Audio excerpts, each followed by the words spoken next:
Next person coming up to the stage, give it up for Andy Bigu.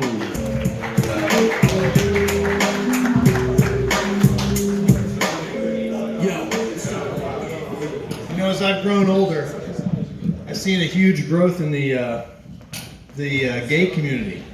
When I was a kid, they were just known as gay people, or the gays if my grandfather was talking about them. Then I remember they started using letters, right? It was LGB. And at first I was like, all right, yeah, I can remember that. Then they added a T, and when someone explained to me what the T was, I was like, all right, cool. I can remember 4 letters. Then they added a Q, and I thought, that's queer.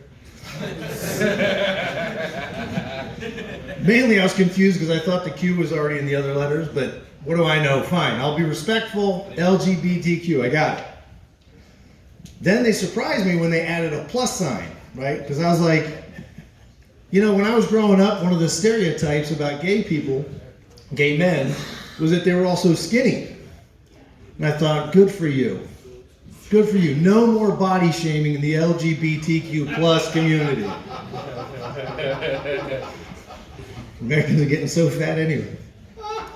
So I tell my son, and he says, he's 18, he's like, Dad, that's not what that means. I'm like, oh, I get it. I get it. And it's not right, son. It's not right. And he says, why not, Dad? People should be able to love who they want and do what they want. And I said, no, I agree with you, 100%.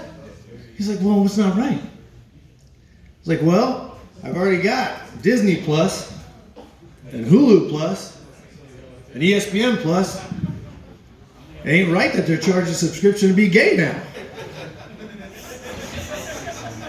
How much is a subscription per month to LGBTQ plus?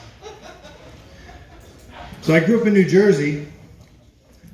And I grew up in a house where we didn't have guns. I didn't have any friends who had guns. I definitely went to school with people who had guns. But when I moved out west, I had to get used to gun culture. It's very different out here because in Arizona, if somebody says, I've got a gun, it may just be an icebreaker. The proper response is probably, cool, what kind? Want to see mine? In New Jersey, the only proper response to I've got a gun is I'm very sorry. I'm sure your mother's a lovely woman. I definitely didn't mean that.